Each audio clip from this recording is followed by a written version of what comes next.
What up, YouTube? It's your boy, A True Hero. And today, we're going to have a deck analysis of Libido's top 8 Diva Hero deck. Now, I'm here to tell you the truth.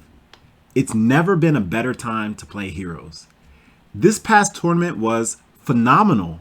We had 3 different hero decks that made the top 8 cut. Hero Beat, Evil Hero, and of course, Diva Hero. Now, I would love to go into detail about each and every deck that made the top 8, but there's already plenty of other YouTubers who have content over that. I'm here to talk to you guys about what I know best, which is Absolute Zero. So, without any further ado, let's get into it. Now, before we begin, I want to say that I'm not going to explain each and every card that Libido played. Why? Because I already have an extensive Diva Hero video uploaded which talks about the role of every card in Absolute Zero. So if I say the same thing, it's like, watching a rerun on TV, Some people like reruns, but, we're always looking for that fresh OC, that fresh original content. There's only so many times you can watch Goku fight Frieza. You want to know what happens next. So we're not going to do that. We're going to focus mostly on the unique tech choices that Libido made. So let's start with Cyber Dragon. Cyber Dragon, absolutely amazing card.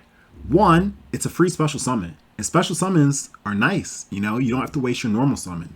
And the normal summon is so important in Edison format. I mean, you only get one, even in modern, right? You only get one. So by having another way to drop a monster on the field easily, that already creates such an advantage. Moreover, it synergizes with this deck so well because you can easily make level 7 synchros. It's tribute fodder for Caius, the most played card in Edison format, and it allows an advantageous position against Machina decks. Right now, Machina decks are prevalent in the Edison meta. So we're going against a Gear Frame and a Fortress. You're going to need your buddy Cyber Dragon to come bail you out, He's your get out of jail free card, like in Monopoly, so you need him. You drop a Cyber Dragon in contact and make Chimera Tech Fortress Dragon, then your opponent's just sad. They're going to be like, why do you main deck that card? That's why. So Cyber Dragon, great inclusion, and, I ain't mad at it. Great choice. Next up, we have Elemental Hero Neos Alias. Now, Alias, honestly, he's not that great of a card. He's just a 1900 beater.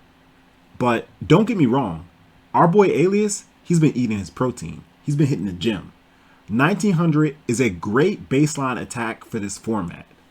But what Alias really has to offer to the deck is the fact that he is a hero. So obviously he works well with Miracle Fusion, but more importantly, he allows you to play E Emergency Call. And E Emergency Call is your third copy of Stratos. You can Rhoda into Stratos, you can E-Call into Stratos, or you can just raw draw Stratos. And Stratos is hands down the best normal summon of the deck. And what you want to do is open up Stratos and Wing Blast. Stratos Wing Blast, it feels so good. It feels so nice. Like your boss has been yelling at you all day. You get home and your girl, she gives you a nice back rub when you get out the shower. That's how it feels opening up Stratos and Wing Blast. Amazing. Like everything is just going to go right. And I can see why Libido elected to play triple Wing Blast. Now, I actually have a lot to say about that, but I'm going to save that until I get to the trap section of this video. But as far as monsters go, Alias is great because essentially he allows you to play 3 copies of Stratos, which is definitely needed for the deck. Now, next up we have Snowman Eater. I have gone on the record saying that for Diva Hero, Snowman Eater is too slow, especially because good players play around set cards. They can make synchros like Dark End, they can sack for Caius, or they can even play Nobleman a Crossout, right, in the side. So Snowman Eater definitely has its weaknesses. But we need to think about, one, the type of deck this is, and 2, the meta. This is a more control-oriented deck, so Snowman Eater works perfectly. With a defense of 1900, it's not going to be easy to kill Snowman Eater, which means the following turn, setting up for plays like Caius or Vanity's Fiend or Cyber Dragon if necessary, are much easier to pull off. Moreover, the change in the meta. A true hero. How much could Edison meta have changed since Deck Devastation? Well, a lot. What really made Edison meta change was the IRL PS5 tournament. So, about 2 to 3 weeks ago, there was a PlayStation 5 tournament that happened in Pennsylvania. And at this tournament, a duelist by the name of Sean McCabe came in top 8 with Gladiator Beast. The problem with the aggressive version of Diva Hero is it suffers against Gladiator Beast, because before an offensive board could be set up, it's wide open to attack. This version allows defensive play by setting Snowman Eaters, and by having these Snowman Eaters to protect you, it's a lot harder for GBs to deal with, GBs, they can't take a snowball to the face, they're really sensitive. Not only that, but Snowman Eater's also great against Blackwings, which won the PS5 event. They summon Shura and attack Snowman Eater, they're going to cry. They are going to cry. The only monster that they can easily get over it with is Sirocco, but even Sirocco still dies in the process. So Snowman Eater, an absolute great tech choice, and of course it's a water, so you can't be mad at the inclusion of Snowman Eater. But one card that is not here that should be is our boy Sangan. Sangan is an absolute must for Absolute Zero because it searches out the component of your deck that you're missing. The reason why Absolute Zero decks lose is because they don't have heroes, or they don't have waters, or they didn't draw into their miracle fusions, right? By playing Sangan, you can search both your hero and your water. Not to mention, Sangan sack for a Caius, it feels so good, right? Sangan synchro with a Plague or a Diva, it feels so good. Don't you want to feel good? Don't you want to feel nice? Of course you do. That's why you're watching this channel. So anyway, Sangan, a great card, and he's missing. Don't make Sangan sad. Be his friend. Put him in the deck. Okay, on to the spells. So, as I said, I'm not going to spend too much time talking about the spells that are staples. I'm going to focus on the unique spells of this deck. I've already gave my spiel about E-Call. It's great, allows you to play triple Stratos. So let's focus on to the one and only unique spell, which is Soul Exchange. A very interesting tech choice, but it's really good. You play triple Caius, you play double Molly, you side into double Sirocco, you side into double Vanity's Fiend, and also, you can use it for Cyber Dragon too, right? So it's a really, really good tech choice. And Soul Exchange is essentially the brain control, right? I Am Nerdcast did a deck analysis of this same deck, and Fraser Smith said it best. Soul Exchange Caius is second only to Brain Control Caius. It outs almost any board. Your opponent has a Krystia up on the board, goodbye. Your opponent has a JD up on the board, goodbye. Your opponent has pretty much any problem card on the board, goodbye. And yeah, you can't attack, but it doesn't matter because you're clearing whatever the problem is. Now, there is one spell here that definitely should be here, and that is Mind Control. Mind Control is cracked out of this mind, out of this world, right? Like, it's so good because you can just take it. Can you imagine if you went to the grocery store or like, I don't know, like your local electronics store and you could just take it? You could just take anything you want? Why wouldn't you? Because you'd go to jail. That's why you're not doing it. But if you can do it without any cost, then you would probably, right? Anyway, that's the point with Mind Control, right? With Mind Control, you can just take your opponent's monster and there's pretty much no consequence. Like, yeah, it can't attack or be tributed, but you just synchro off with it. So in this deck where you're playing 4 tuners and you can essentially count Plague twice, right? You should be playing Mind Control. But other than that, the spell list is staples. They're really good and not much else to say about that. So onto the traps. All right, so looking at his trap lineup, it's pretty standard with the exception of triple wing blast. I've mentioned this before in my previous videos, but Diva Hero is not a deck that needs to play a lot of traps. Even looking at modern format heroes, they play almost no traps. So you don't really need traps in the offensive version, Diva Hero version of the deck. Now let's talk about this triple wing blast. Triple wing blast is good because it allows you to open up Stratos wing blast more consistently. However, 3, it's overkill. It's too much. Because the only discard targets that you have are Treeborn, Plague, and Malicious. So you might say, a true hero, well that's 3 targets. So obviously we have 1 wing blast for each target. No, it doesn't work like that.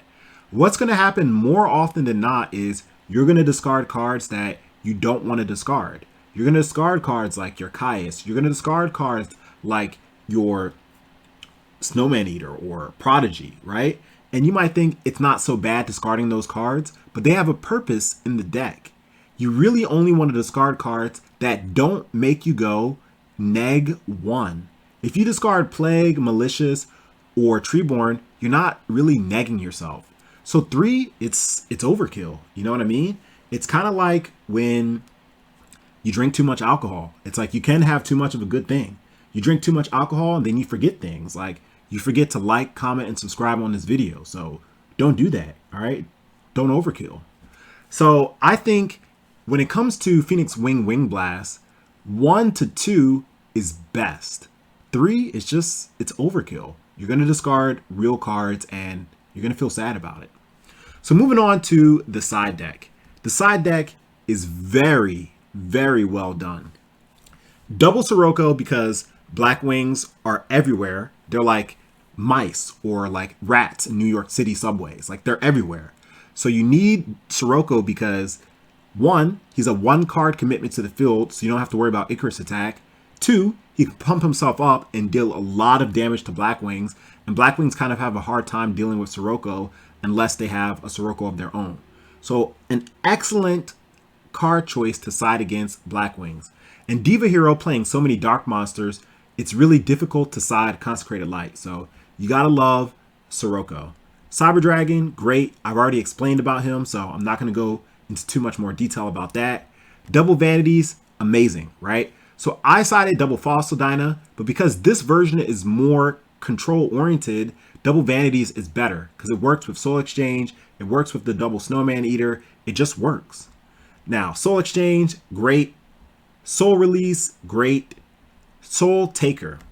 Now, I have not personally spoken to Libido about the deck, but I already know the weaknesses of Absolute Zero. Absolute Zero loses to 2 things.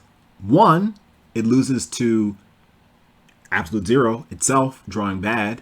And 2, it loses to Royal Oppression, or cards like Royal Oppression that prevent special summoning. And both of Libido's losses were to Krystia Sworn. Like, if your opponent drops Krystia on you, you really can't play the game. It becomes unfair at that point. This is why, in my side deck, I sided double Smashing Ground, because I don't want to deal with Krystia. She's a headache. So essentially, Soul Taker replaces Smashing Ground. But I do think Smashing Ground is a little bit better because 1, Krystia is going to have the highest defense on the field. And 2, you don't have to just give your opponent life points, right? You can just easily get rid of Krystia. But anyway, not a bad side tech choice, but I think Smashing Ground might be a little bit better. Double Bottomless, great. And here we have triple deck Devastation Virus. Actually, I love it because one difference between my side deck and Libido side deck is I sided double Light Mirror. But let's think about it. If you draw deck Devastation Virus, do you really need Light Mirror? No, you don't. Because deck Devi messes up fairies or light decks in general way harder than Light Mirror. So why not just play 3? You know, if you could play 3 crush cards, you would. And deck Devi is crush card, basically.